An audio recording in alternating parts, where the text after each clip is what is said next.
Hey, what's up, everybody? Tyler Plath of the Fantasy Football Fellas with you today to bring you the best waiver wire ads for week 14. And before I say anything else, we made it.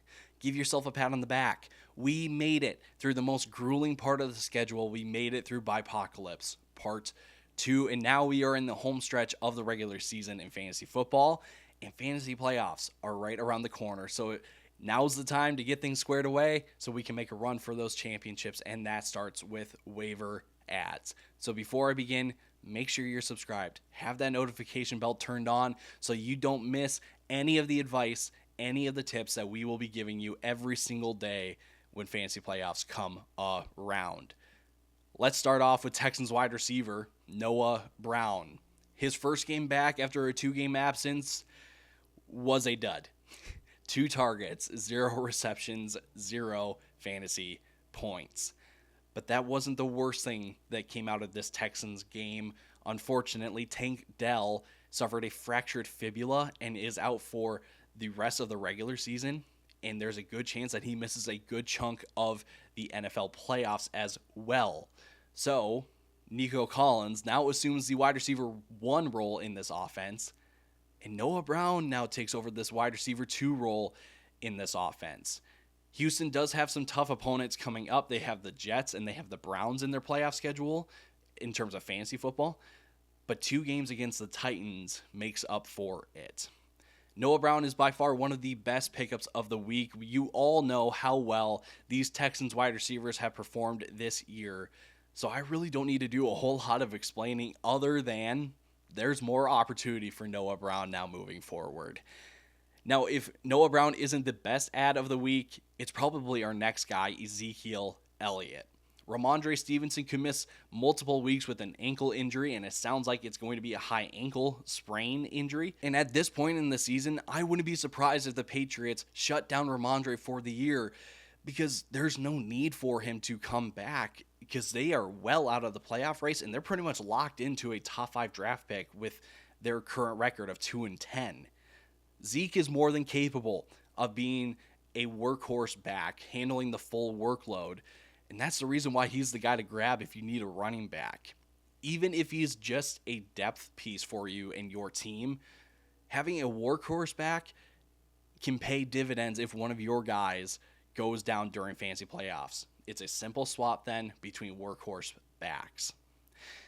Now, if Zeke isn't available for whatever reason, Keaton Mitchell of the Baltimore Ravens might be instead, as he's rostered in at about 46% of leagues across ESPN, Yahoo, and Sleeper. Baltimore is coming off a bye in week 13, but in week 12, guess who led the Ravens' backfield in snap share, rushing attempts, and routes?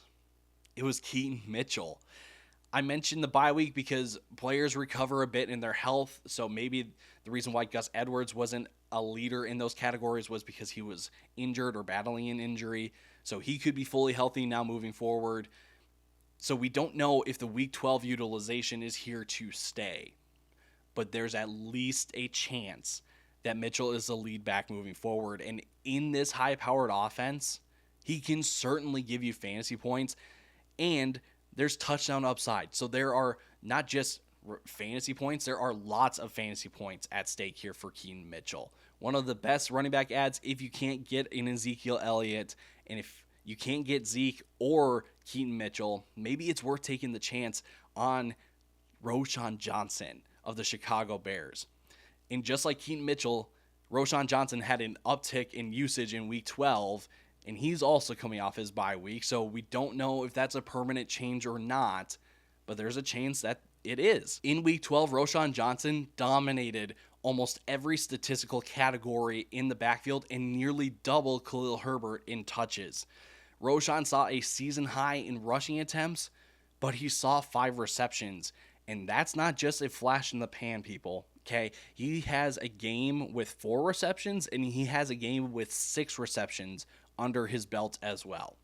So that kind of receiving work, and now the potential to lead the backfield in carries is why he should be added. Because just like Ezekiel Elliott and Keaton Mitchell, you're potentially getting a lead back in the most important time of the year. So having that depth piece sets you apart from everyone else. Now it's time for some wide receivers, starting with Packers wide receiver Romeo Doubs. We talked about Jayden Reed last week, in that this Packers offense doesn't have a true wide receiver one, and that they're spreading the ball around to everyone in this offense. Christian Watson, Jayden Reed, Romeo Doubs have a fairly similar target share when all three have played together this year. But Christian Watson picked up a hamstring injury in week 13, and while we don't know the extent of his injury, we can say if he were to miss any time, there's suddenly ample opportunity for Jayden Reed and Romeo Doubs to take advantage of and put up some serious fantasy points. Over the last 6 weeks, Christian Watson was the leader in targets for the Packers, and with Luke Musgrave on IR and Aaron Jones's timeline still pretty unclear, there are very few options fighting for targets other than Jayden Reed and Romeo Doubs in this offense. Romeo Doubs is a sneaky good option on waivers this week if you're looking for a wide receiver, especially with the Packers offense playing as well as they are at this moment. On to Demario Douglas now, who is a familiar face to these waiver videos. He did miss week 13 with a concussion, but if he returns in week 14, the Patriots would be getting their wide receiver one back. In the time without Kendrick Bourne, who was the wide receiver one up until that point, and Demario Douglas's injury in week 12, he had a 27% target share and had at least 5 receptions and 50 receiving yards in those games. That's 10 fantasy points in PPR formats. The touchdown upside isn't there for Demario Douglas, really for any Patriots player rest of season. Let's keep it a buck. But essentially, 10 fantasy points, like I said, per game is great depth to have heading into fantasy playoffs.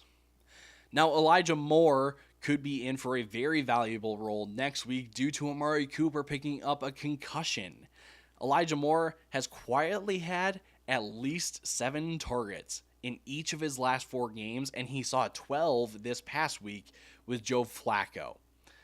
Moore takes over as the wide receiver one in this offense if Amari Cooper misses week 14 with that concussion, and it doesn't really matter who the quarterback is. It could be Joe Flacco, it could be DTR, it could be PJ Walker even. He's going to see the ball because it's him, David Njoku, and Jerome Ford. That is it. That is it for that Browns pass catchers.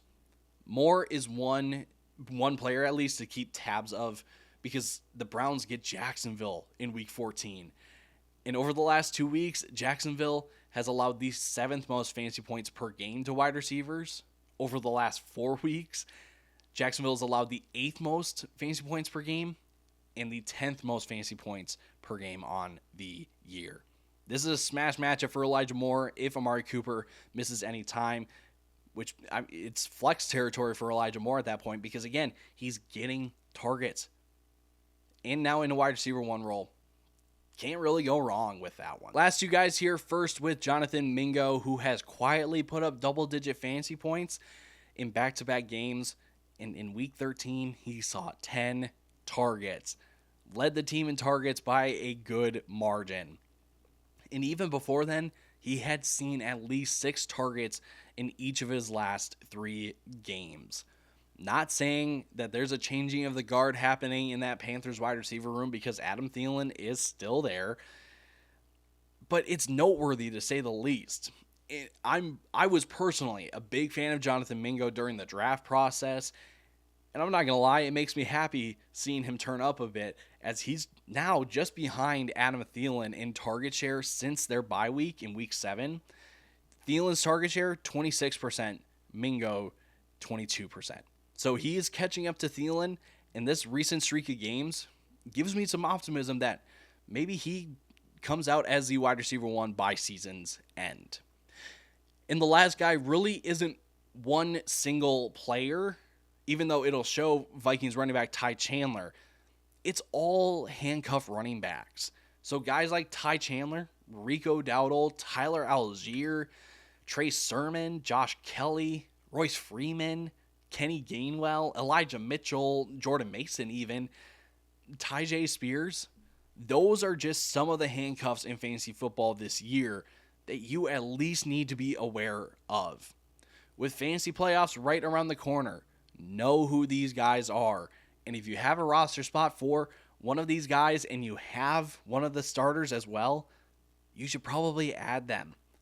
Anything can happen during fantasy playoffs, and having these guys stashed away adds some insurance so not all hope is lost if you were to lose one of your main pieces. That's the list this week for waiver ads.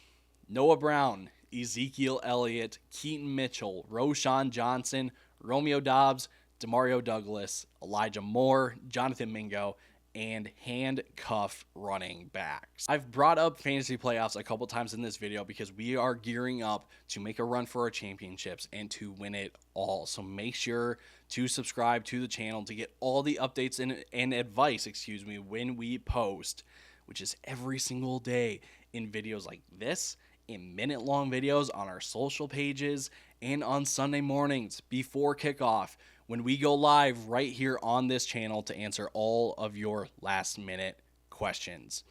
So again, make sure you're subscribed. Have that notification bell turned on so you don't miss a thing. Thanks for tuning in, and we will see you on the newest episode of the Fantasy Football Fellas podcast coming tomorrow. So until then, deuces.